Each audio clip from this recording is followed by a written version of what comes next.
ये सदस्य श्री चंद्रशेखर जी। धन्यवाद सभापति जी। आज 2 अप्रैल है और 2 अप्रैल 2018 में सुप्रीम कोर्ट के एक निर्णय के खिलाफ प्रोटेस्ट हुआ था और उसमें 13 से 14 कमजोर वर्गों के जवानों ने शहादत दी थी। मैं उनकी शहादत को आज नमन करता। सभापति जी, 2021 से 2025 तक 749 सीएपीएफ के जवानों ने आत्महत्या की। सरकार बताए जवान दुश्मन से ज्यादा अपने सिस्टम से क्यों हार रहा है।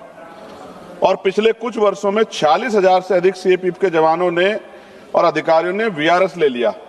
आखिर ऐसी क्या परिस्थितियां हैं कि देश की सुरक्षा में लगे जवान खुद इस सेवा को छोड़ने को मजबूर हो रहे हैं। सभापति जी, 2023 का इलेक्शन हुआ, भारतीय जनता पार्टी 3 स्टेट जीती और उन्होंने पुराने नेताओं को हटा के नए लोगों को मुख्यमंत्री बनाया।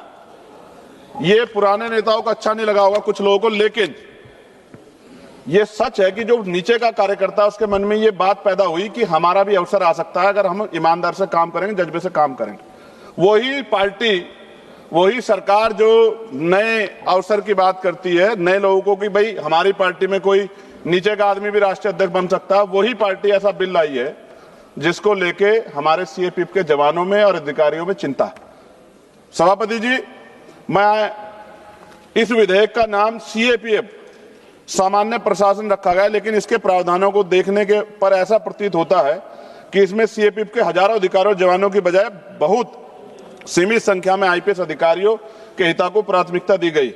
यह प्रश्न स्वाभाविक है कि जब सीएपीएफ के अपने अधिकारी मौजूद है तो उच्च पदों पर उनके अवसरों को सीमित करने की दिशा में यह प्रयास क्यों किया जा रहा है। महोदय, इस विधेयक को भारतीय संविधान की 7वीं अनुसूची के संघ सूची के अंतर्गत प्रस्तुत किया गया। साथ ही अनुच्छेद 312 का उल्लेख किया गया है जो अखिल भारतीय सेवाओं से संबंधित है। ऐसे में यह स्पष्ट किया जाना आवश्यक है कि जब आईपीएस अधिकारी सीधे तौर पर सीएपीएफ बलों का हिस्सा नहीं है तो उनके संदर्भ में इस प्रकार का प्रावधान क्यों जोड़े जा रहे हैं। महोदय, विधेयक में यह भी दिखा गया है कि कुछ प्रावधानों के माध्यम से नियम बनाने का अधिकार एक सीमित दायरे में केंद्रित किया जा रहा है। इससे यह आशंका उत्पन्न होती है कि सीएपीएफ के अधिकारियों के हितों की सुरक्षा और पारदर्शिता और संतुलन प्रभावित हो सकता है। विशेष रूप से पूर्व में माननीय सर्वोच्च न्यायालय द्वारा दिए गए आदेशों के संदर्भ में यह स्पष्टता अपेक्षित है कि उन्हें किस प्रकार लागू किया जाएगा। महोदय, मैं माननीय गृह मंत्री से जानना चाहता हूं कि इस विधेयक को लागू होने के बाद सीएपीएफ अधिकारियों कैरियर विकास, पदोन्नति, वित्तीय लाभों और कैडर रिव्यू की स्थिति क्या होगी। वर्तमान में विभिन्न बलों में एक ही स्तर के अलग अलग पदों पे अधिकारी अलग अलग पदों पे कार्य कर रहे हैं, जिनमें ना तो पद समानता और ना ही वेतन समानता। यह स्थिति लंबे समय से चिंता का विषय रही है। महोदय, सरकार द्वारा इस विधेयक को एक व्यापक कानून बताते हुए अनावश्यक मुकदमों को समाप्त करने का तर्क दिया गया है, लेकिन यह भी एक तथ्य है कि पिछले वर्षों में कई मुद्दे न्यायालय तक गए और न्यायालय के निर्णयों के बाद भी उन्हें पूर्ण क्रियान्वयन को लेकर प्रश्न बने हुए हैं। पिछले 12 वर्षों में आपकी सरकार है, ऐसे में सरकार की जिम्मेदारी थी कि सरकार स्पष्ट करे कि नया विधेयक इन समस्याओं का समाधान किस प्रकार करेगा।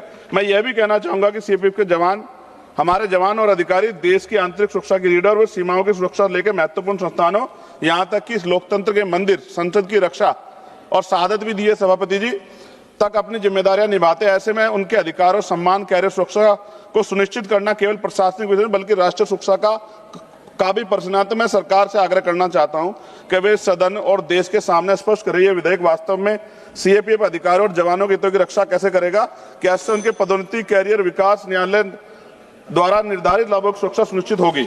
सभापति जी, सीएपीएफ जो CRPF, BSF, ITBP, SSB, CISF मिलकर 10 लाख का सुरक्षा बल है। जब उग्रवाद, आतंकवाद और नक्सलवाद के दंश में देश का 1 तिहाई इलाका और जनमानस जल रहा होता है, तब सबसे पहले केंद्रीय बल तैनात किए जाते हैं। सीआरपीएफ के जाबाजों ने देश की सुरक्षा में कठिन क्षेत्रों में विपरीत परिस्थितियों के बावजूद दुश्मनों का डटकर मुकाबला करते हुए दुश्मनों से लोहा लिया है। बलों के अधिकारियों, कर्मियों की जान की परवाह नहीं है और शहादत गले लगा, चाहे पुलवामा, छत्तीसगढ़ हो या असम या मणिपुर। अंतर्राष्ट्रीय बॉर्डर पर अर्धसैनिक बलों से चीन और पाकिस्तान के साथ लड़ाइयों में शहादत दी है। ऑपरेशन सिंदूर में पहली शहादत बीएसएफ के जवान एसआई मोहम्मद इम्तियाज ने दी थी और समय समय पर बीएसएफ और आईटीबीपी ने दुश्मनों को मुंह तोड़ जवाब दिया। सभापति जी, खत्म करूंगा, अब 4.5 मिनट हुई।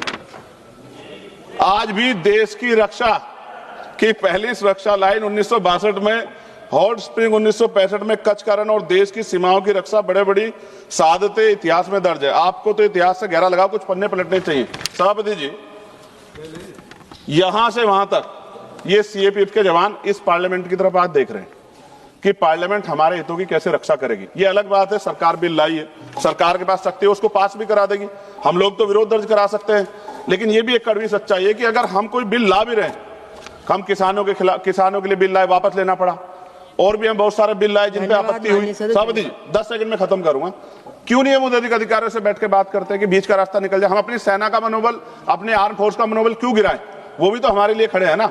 हम उनको, उनकी शहादत को भी सलाम करते हैं, अपने एक सीएपीएफ के जवान को सलाम करते हैं। हमारी जान है, वो हमारा गौरव, हमारा सम्मान है। हम उनके लिए यहाँ इसलिए अपना विरोध दर्ज करा रहे हैं क्योंकि वो असहमत है। सभापति जी, हमारी नहीं है ये, उनकी पीड़ा, उनके बच्चों की, उनके परिवार की पीड़ा, इसलिए हम लोग यहाँ विरोध दर्ज करा रहे हैं। बहुत बहुत धन्यवाद। जय भीम, जय हिंद, जय भारत। शुक्रिया मैम। ये जो बिल है